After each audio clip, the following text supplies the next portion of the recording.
দর্শক, আর একদিন পরেই পালিত হবে ঈদুল আজহা।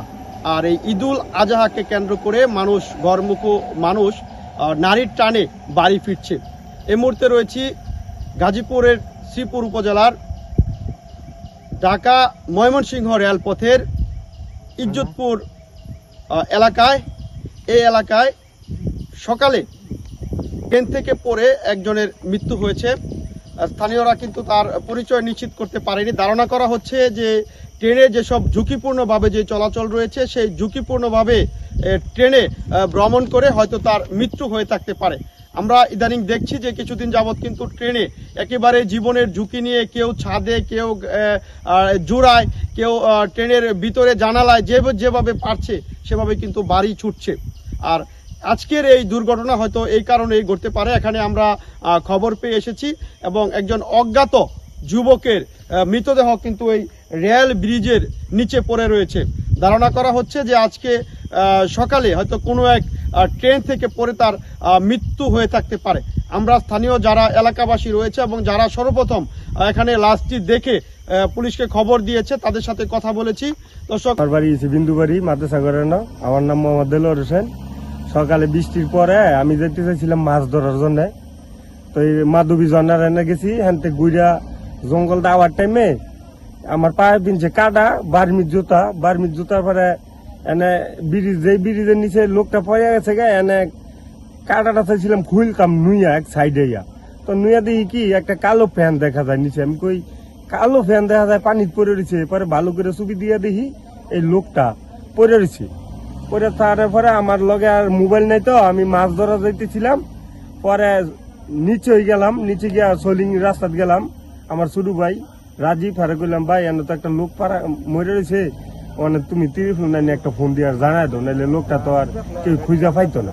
পরে ত্রিপুল নাইনে ফোন দিছে, পরে সবাই লোকজন আইছে এই আর কি। এই ধন্যবাদ। আমি মাজারুল ইসলাম, আমার বাসা হচ্ছে বিন্দুবাড়ি 1 নং ওয়ার্ডে রাজাবাড়ি ইউনিয়ন। আসলে আজকে যে একটা মর্মান্তিক যে দুর্ঘটনা ঘটেছে, আমরা আসলে যে দুর্ঘটনার সাক্ষী হলাম।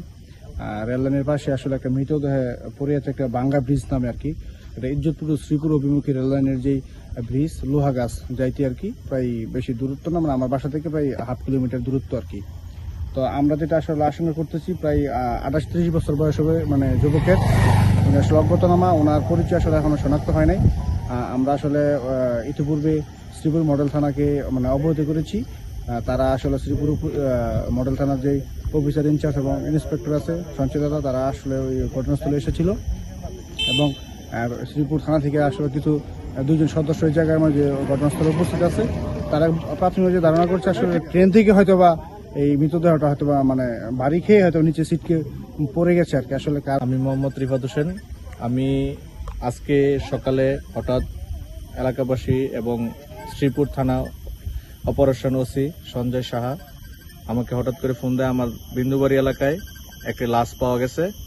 তো স্থানটি উনি নির্দিষ্টভাবে বলতে পারে নাই, তো আমাকে পরবর্তীতে বলল তাহলে আপনি ঘটনাস্থলে যে নির্দিষ্ট স্থানটা বলেন। পরে আমি আসার পথে দেখলাম বিন্দুবাড়ি আমাদের ইজ্জতপুর থেকে শ্রীপুর যাওয়ার যে রাস্তাটা, 7 রাস্তা থেকে মাঝপথে আমরা ভাঙ্গা ব্রিজ নামে এটাকে চিনি, বা তেঁতুলতলা যে ব্রিজটা, এখানে রেল থেকে হয়তোবা সকালে ঢাকাগামী যে ট্রেনটা ময়মনসিংহ যাওয়ার উদ্দেশ্যে গেছিল, ওইখান থেকে উপর থেকে ছাদ থেকে বা ঝুলে যাওয়ার সময় এই অজ্ঞাতনামা লোকটি ট্রেন থেকে নিচে পড়ে যায়।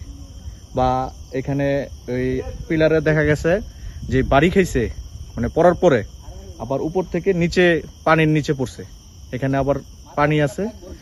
তো অজ্ঞাতনামা এই লাশটিকে চেনা যাচ্ছে না। তো যারা ময়মনসিংহের, আমার মনে হচ্ছে ময়মনসিংহগামী লোক যারা চিনে, অবশ্যই ময়মনসিংহের লোক বেশি বেশি শেয়ার করে দিয়ে ওনার পরিবারের হাতে লাশটি পৌঁছে দেওয়ার জন্য আমার বিশেষভাবে মানে আকুল আবেদন রইল।